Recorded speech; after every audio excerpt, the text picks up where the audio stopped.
చేస్తారనే నమ్మకంతో ఉన్నారు. అది జరుగుద్దేమో. రైట్ సార్, మరొక అంశం, రఘురామకృష్ణరాజు గారి కస్టోడియల్ టార్చర్ కేసు వ్యవహారంలో ఫైనల్గా సునీల్ నాయక్ అయితే ఇంకా అరెస్ట్ కాబోతున్నారు అనేది కోర్టు కూడా మరి ఏదో వారెంట్కి సంబంధించి ఆర్డర్స్ ఇచ్చింది అనేది, అదే కనుక జరిగితే ఆ కేసు ఇంకా ముందుకు వెళ్ళబోతోందా? ఏం దాంట్లో ముందుకు వెళ్ళడానికి ఏం లేదండి. వీళ్ళ మానసిక సంతృప్తి తీర్చడం, అవతల వాళ్ళ మానసిక సంతృప్తి తీర్చడం. ఇప్పుడు ఆ విజయానంద్ ఎవరు ఉన్నారు ఇంతకుముందు, ఆయన అరెస్ట్ చేశారు.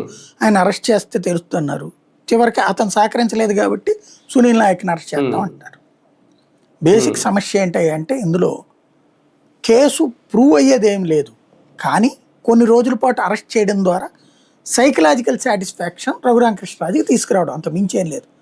శిక్షించడానికి న్యాయం జరగాలంటే అదే అనేది, న్యాయం జరగాలంటే ఆ ఎవరైతే వాళ్ళు ఉన్నారో అక్కడ డాక్టర్లు, మిలిటరీ డాక్టర్లు వచ్చి లేదా అతను కొట్టారు మేము చూసామని చెప్పాలి, మా రిపోర్ట్లో తేలిందని చెప్పాలి.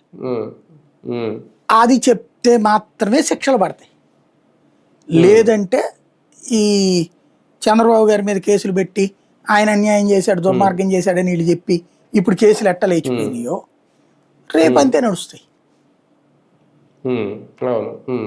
అంటే ఈయనకి తెలుసా సంగతి, అందుకని కొన్ని రోజులనే జైల్లో పెట్టడం అనేదే ఈయన కోరిక. వాళ్ళని ఆయన్ని కొడుతూ చిత్రహింసలు పెడుతూ అక్కడి నుంచి వీడియో కాల్ చేసి ఎవరికో చూపించారు, వాళ్ళెవరు నిజంగా జగన్ తాడేపల్లిలో కూర్చుని ప్యాలెస్ లో కూర్చుని చూశాడు.